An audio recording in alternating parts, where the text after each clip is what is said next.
What is going on, you guys? My name is Rayge, and we are back today with a quick video on Ironheart MKII finally joined the game. So her welcome edition is going to be rounding out the rest of these tech, the tech raid team known as Pegasus, to really battle on these incursion raids, especially in the higher difficulties. So she's going to be applying a lot of vulnerable, slow debuffs, defense down, stun. So just doing a little bit of everything, honestly, as well as providing buffs such as immunity, deflex, and also generating ability energy. So really big, obviously, but her notable addition is going to round out the rest of this meta team for raids. So how we're going to recruit her, it looks like there is going to be a specific orb and event that's tied back, but more importantly, in today's video we're going to be focused on actually getting the rest of our orbs for her, trying to maximize what we can. Ideally, it would be awesome to get a 4 red on her. We've been saving up a lot of these red star orbs, and with the increase here of 15%, we definitely need to take advantage of that. We're going to be also taking a look at her kit overall, and taking a look at what T4 recommendations are going to be good, and as well what her potential Iso-8 would be. So having said that, guys, as I said earlier, I mean, there's been a boatload of red stars. This economy has just been adding and adding, especially since now these incursion raids have been, these incursion campaigns have been added. So let's see how we do today. Ideally, a 4 is kind of the target, but I mean, even if we go higher than that today, would be awesome. Just because we're just getting so much duplicates now, and it's kind of like, it's all adding to that noise that the next progression system is right around the corner, and it's going to be ultimately requiring whatever it takes in terms of these red star requirements, right? So that's definitely going to be interesting to see what it's going to require, a 6 red or 7 red, and that's likely why they added that new system. But yeah, it's always exciting times to obviously see this growth, especially as we're getting closer to that level 100 mark here. So not doing great today, actually. Let's take a look here. So far, yeah, we got a lot of credits, obviously, with the duplicates, but no Ironheart yet, actually. So just keep doing this. At least we got in a couple of 5 reds, but I mean, if we continue this route, we might be actually better off just going for maybe a higher one. Okay, let's do 6 more to keep it a clean number, and we still don't get any of her. We can try some higher orbs here, just because, why the heck not? What I find sometimes is when I'm not landing her on these orbs, then I'll just go ahead and do the higher one, and maybe we can end up with something better. So 3 more here. Yeah, let's do 3 more, and then just keep it a clean number. And then we'll go for maybe the elite 5s here, just because might as well take advantage of this negative luck that we're having. Okay, yeah, bad enough, right? So okay, we know she's here because of her avatar and icon. We got 35 of these elite 5, so it would be really awesome. Either way, we're going to be getting some upgrades to our account, which is great, as you can see there.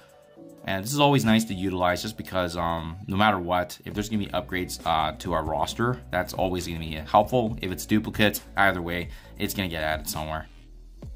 I just can't believe, wow, I did not realize how many of these we have been amassing, but I guess with all the upgrades that we've been doing, all the duplicates, yeah, just look, my luck is not good, guys. Like, look at this.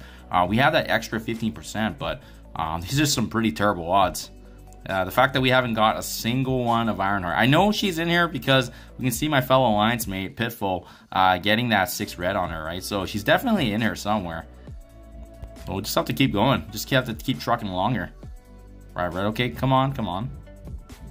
Thankfully, we have so much that it really doesn't bother me at this point. And either way, it gets added to duplicates anyways, and we know some of this is already farmable. Wow, just look at all these dupes. Not a single one yet. Hey, I'm impressed. We're like on a streak right now.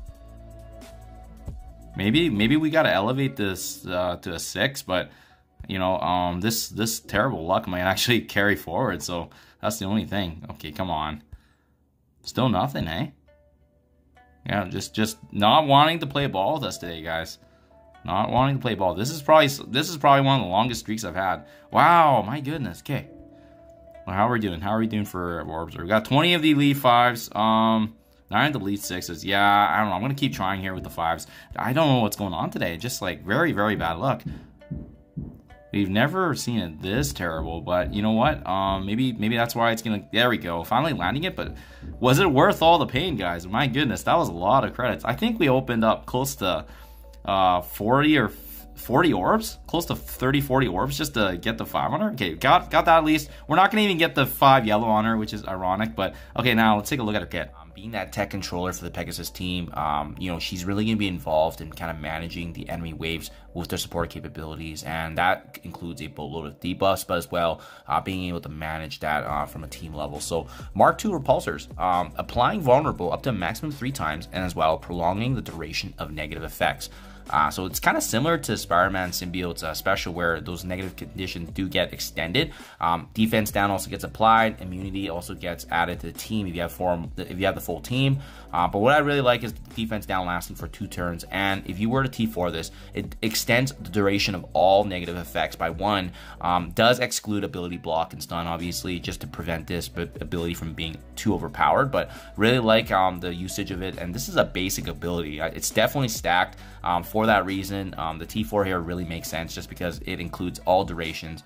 Even if it doesn't include ability block and stun, it's going to be extending those negatives to provide support for the team. That could be the difference maker of ensuring your team survives. Overdrive Blast is the special here, applying primary and adjacent target damage. This ability naturally already applies a slow as well, and it can't be counterattacked.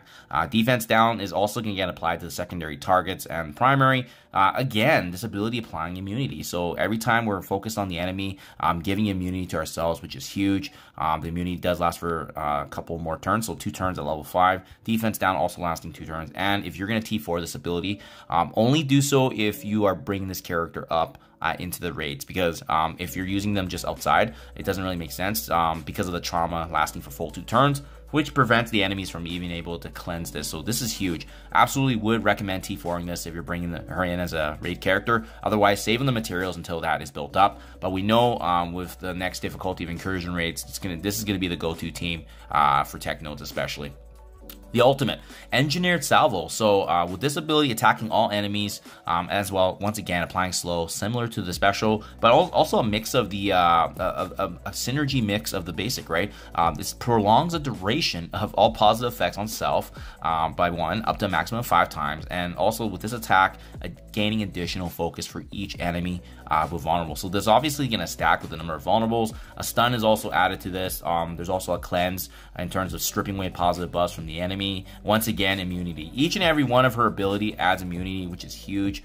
In raids, the stun's actually going to apply to another additional random enemy, slow lasting for full 2 turns. And with the T4 upgrade, the stun does apply for 2 full turns. In raids, if this character has the full team, a stun does apply to another random enemy that does not have a stun. So again, this really only benefits you if you bring them into raids. But what I do like about this ability bringing up is that a stun outside of the raid still lasting for full 2 turns, and for that reason, I do think this one makes sense. The special and the ultimate would be the 2 abilities that I would T4 right away, just because she's going to be providing, again, that support for the team. And lastly, the passive Heart of Iron, gaining 15% raw armor. Pegasus allies gaining raw armor as well. In raids on spawn to fill up a speed bar, so going to provide that as a support. When the enemy does drop below that health threshold, disruption is going to get applied.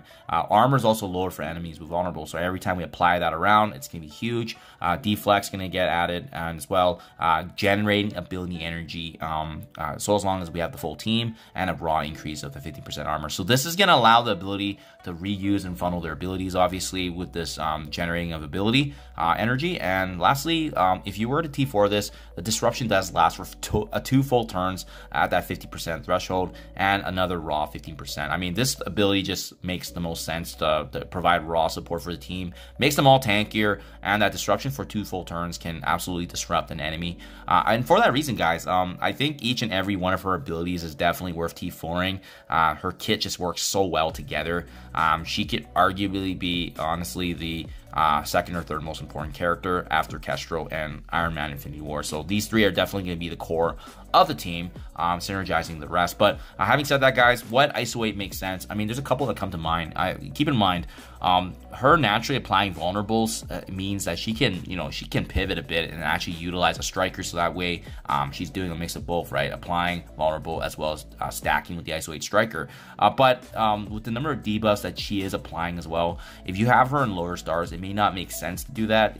By using Skirmisher, you're capitalizing on the fact that she's already naturally applying vulnerable, but with Skirmisher giving her additional focus. So that way, her special of landing, these defense downs, landing having the trauma as well as the stun for the ultimate, and again the slow, the stun, defense down, everything does work really well cohesively if you do use a skirmisher and gives you more consistency. That's probably the Iso-8 I'm gonna go with, but at the end of the day, it really just depends on your team as well if you have certain synergies and you want to capitalize. But for sure, the striker, skirmisher are definitely options that we can utilize. But yeah, there you guys have it. Good luck in your guys' rest star orbs as well. Hopefully you guys get a good pull. Thank you as always, and I'll catch you guys in the next one.